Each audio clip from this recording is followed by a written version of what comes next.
Sebenarnya kita tuh harus mengupayakan yang terbaik dulu untuk memperbaiki keadaan sebelum memutuskan untuk resign. Kenapa?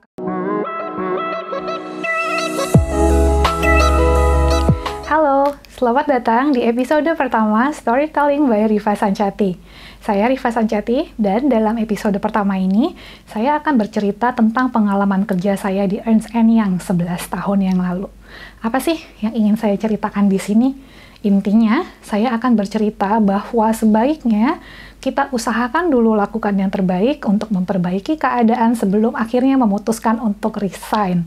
Cerita lengkapnya seperti apa? Stay tuned ya! Nah, jadi dulu itu aku tuh kepengen banget kerja sebagai auditor di Ernst & Young atau yang biasa disingkat EY.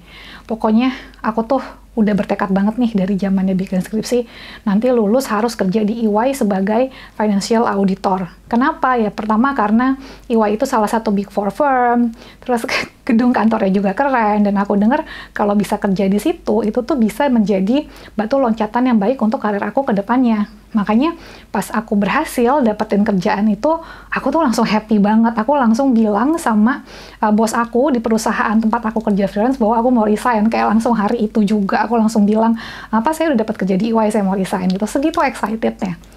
Tapi baru seminggu 2 minggu kerja di EY, aku tuh sadar, kerjaan auditor tuh bukan kerjaan gue banget. Ternyata kerjaan auditor tuh cuma kayak gini aja. Kenapa? Karena kerjaan aku di sana yang nggak aku duga-duga ya.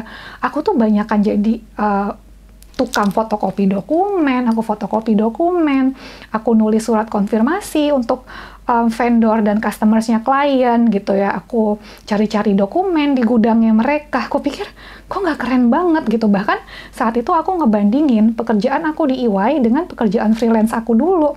Waktu aku freelance itu kan aku jadi accounting software consultant, yang aku tuh sehari-harinya kerjanya tuh banyak meeting dengan klien, ya, menyiapkan sistemnya mereka, menyiapkan bagaimana caranya nih accounting software yang aku bawa bisa membantu klien dalam kegiatan sehari-harinya gitu, jauh lebih keren gitu ya, implementator, konsultan gitu. Terus tiba-tiba pindah ke EY kok kerjaannya remeh-temeh sekali, pikir aku saat itu. Dan aku tuh udah mulai bosen banget, saking bosennya aku tuh sering ngantuk di jam kerja, dan aku nggak suka itu gitu. Dan yang lebih aku nggak suka dari pekerjaan aku saat itu adalah aku nggak ngerasa belajar.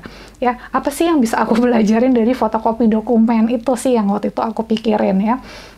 Lalu saking bosennya, aku tuh mulai kepikiran, aduh, apa aku resign aja dari EY? Kenapa sudah 6 bulan kerja, udah 6 bulan kerja ya, udah lebih dari 6 bulan, kok nggak ada perbaikan job description? Kenapa yang aku kerjakan masih itu-itu saja?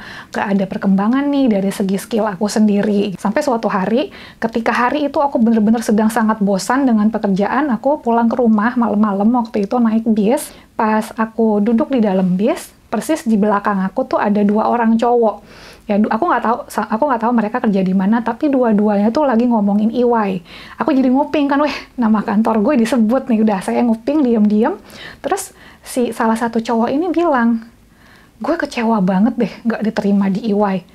Gue bakal ngelakuin apapun deh supaya gue bisa diterima di perusahaan itu.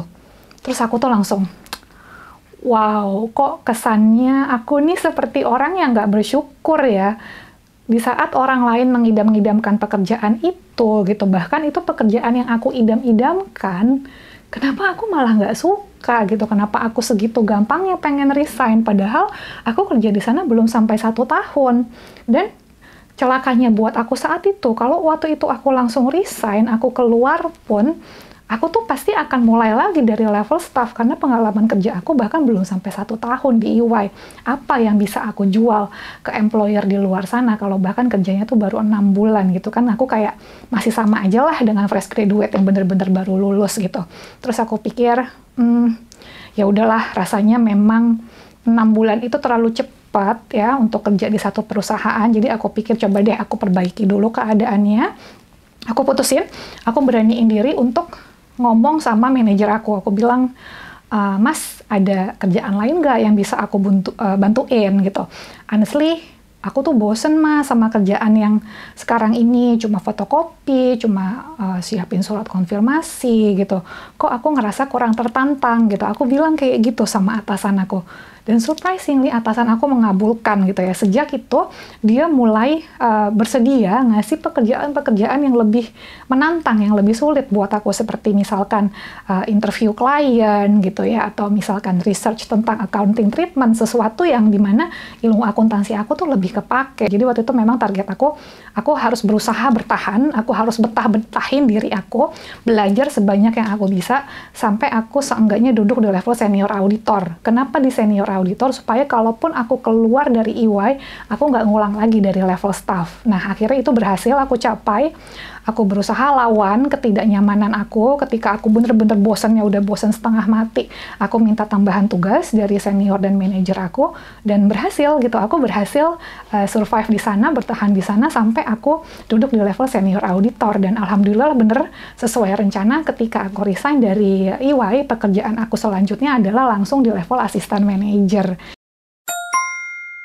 Dari situ aku belajar gitu ya, bahwa sebenarnya kita tuh harus mengupayakan yang terbaik dulu untuk memperbaiki keadaan sebelum memutuskan untuk resign. Kenapa? Karena resign itu nggak selalu solusi yang terbaik untuk karir kita. Dan menariknya adalah setelah aku kerja selama hampir 12 tahun ya sekarang, aku tuh sadar bahwa dimanapun aku bekerja, mau seperti apapun perusahaannya, mau perusahaan lokal, perusahaan asing, perusahaan yang ukurannya menengah, perusahaan besar, dan siapapun yang jadi atasan aku, siapapun yang jadi teammates aku, itu akan selalu ada hal-hal yang aku nggak suka gitu. Nggak pernah ada tuh satu pekerjaan yang 100% perfect for me ya.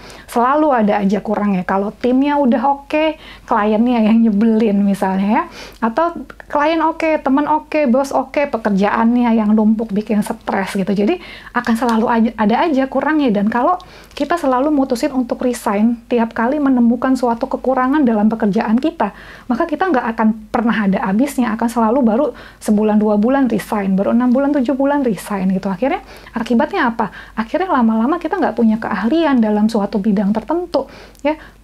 Ada survei yang mengatakan gitu ya, ini ada beberapa survei yang berbeda, tapi kalau aku ambil kesimpulannya, sebetulnya dibutuhkan waktu 2-3 tahun untuk kita benar-benar memahami pekerjaan kita dan memahami bisnis perusahaan. Ya 2-3 tahun, itu waktu yang sebenarnya cukup lama.